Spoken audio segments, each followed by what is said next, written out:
আগামীকাল আপনাদের বিদায় হবে, আপনারা যার যার এলাকায় চলে যাবেন।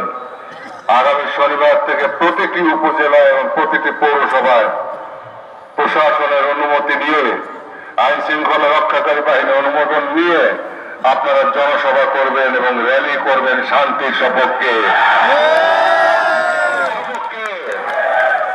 হুঁশিয়ারি জানাবেন ওই সব ষড়যন্ত্রকারীদের যারা আমাদের স্বাধীনতাকে রক্তাক্ত করতে চায়, এবং দেশবাসীকে সচেতন করবেন, জাতিকে জাগের পার্টির পতাকা নিতে ঐক্যবদ্ধ করবেন। আগামী 9 তারিখ পর্যন্ত নির্বাচনী প্রচারণা যতক্ষণ পর্যন্ত চলে, ওই সময় পর্যন্ত আপনারা জনসভা অব্যাহত রাখবেন। প্রতিটি উপজেলায়, প্রতিটি পৌরসভায় আপনারা বিশাল বিশাল জনসভা করবেন এবং সেখান থেকে র্যালি করবেন, দেশবাসীকে সচেতন করবেন, দেশবাসীকে সজাগ করবেন, ঐক্যবদ্ধ করবেন জাতীয় পার্টির পতাকা নিচে। যেখানে সবাই ব্যর্থ হবে সেখানে জাতীয় পার্টি হাল ধরবে। ক্ষমতা ভোগের জন্য নয়, দেশবাসীকে বাঁচানোর জন্য, জাতি রক্ষা করার জন্য, স্বাধীনতা এবং সার্বভৌমত্বকে রক্ষা করার জন্য। আপনারা সবাই ভালো থাকবেন, সুস্থ থাকবেন। আমার দয়াল পীর রসুলায় দয়াল নবী রসুল বাস হয়ে আল্লাহ পাক আপনাদেরকে দীর্ঘজীবী করেন, সুস্বাস্থ্য দান করেন এবং আপনাদের পরিবার পরিজনকে দীর্ঘজীবী করেন, সুস্বাস্থ্য দান করেন। আপনাদের শারীরিক সুস্থ ভিক্ষা দান, মানসিক শান্তি ভিক্ষা দান এবং আমাদের সমস্ত প্রকার দুঃখ বেদনা আল্লাহ তাআলা তাদের বন্ধুর খাতিরে আমাদেরকে দয়া করে জীবন থেকে সরিয়ে দেন। সৌভাগ্যের পূর্ণিমার চাঁদ আমাদের ভাগ্যাকাশে উদিত করে দেন। আপনারা ভালো থাকেন। ভাই এবং বোনেরা আমার, অনেক কষ্ট করে এই লাখ লাখ মানুষ মাইলের পর মাইল জুড়ে কে কোথায় যে শুয়ে আছে আমরা তা জানি না, তার একটি অংশ আজকে আমার সামনে দৃশ্যমান, তাও লক্ষ লক্ষ। আমার তো মনে হয় কোটির উপরে লোক সমবেত হয়েছে এবং ফজরের নামাজের সময় 1 কোটি লোক নামাজ আদায় করবে। তাই আগামী শনিবার থেকে সারা দেশে দেশবাসীকে সচেতন করার স্বার্থে আমি আপনাদেরকে নির্দেশনা দিলাম, প্রশাসন এবং আইন শৃঙ্খলা রক্ষাকারী বাহিনীর অনুমোদন নিয়ে আপনারা প্রতিটি উপজেলায়, প্রতিটি পৌরসভায় বিশাল জনসভা করবেন, বিশাল র্যালি করে বাংলার মানুষকে সচেতন করে তুলবেন, আকাশ বাতাস প্রকম্পিত করবেন, অপশক্তির বিষ দাঁত ভেঙে দেওয়ার জন্য দেশবাসীকে ঐক্যবদ্ধ করবেন। এই মুহূর্তে দরকার সরকার, এই মুহূর্তে দরকার সরকার, এই মুহূর্তে দরকার সরকার, এই মুহূর্তে দরকার সরকার, এই মুহূর্তে দরকার সরকার।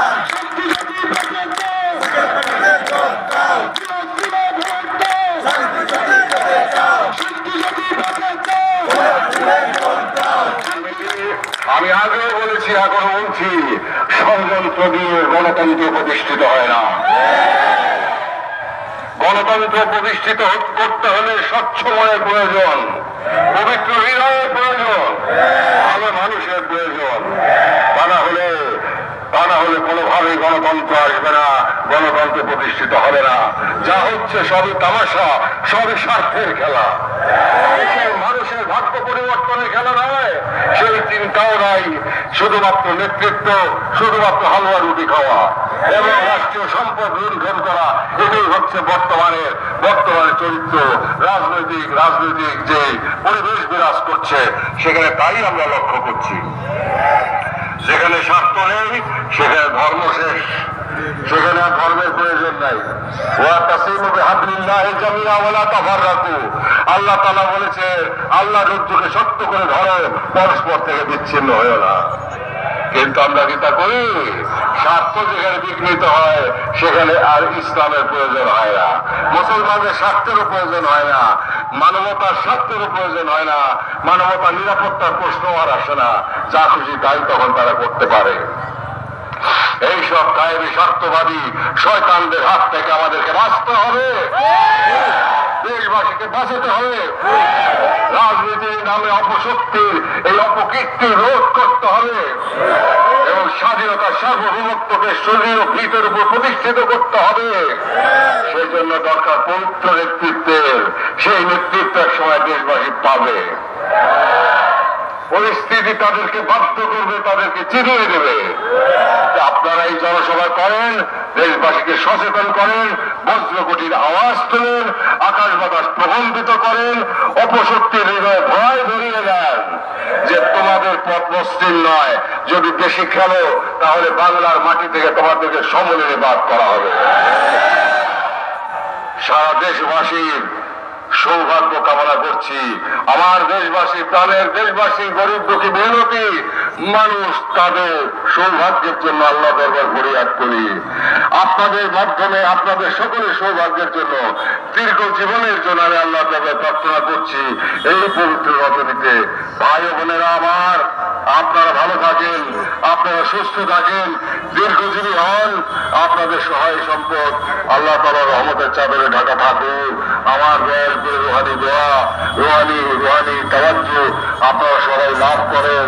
রাসূল পাক সাল্লাল্লাহু আলাইহি ওয়াসাল্লামের নেক নজর আপনাদের নসিব হোক এবং তার বরকতে আল্লাহ তাআলার অপার রহমতে আপনারা বিভূষিত হন। আল্লাহর রহমতের চাদরে আপনারা ঘেরা থাকেন এবং যে নির্দেশনা আমি দিলাম সেই নির্দেশনা পালনে আপনারা সফল হন। আমিন আমিন সুম্মা আমিন। ওয়া আখিরু দাওয়ানা আলহামদুলিল্লাহি।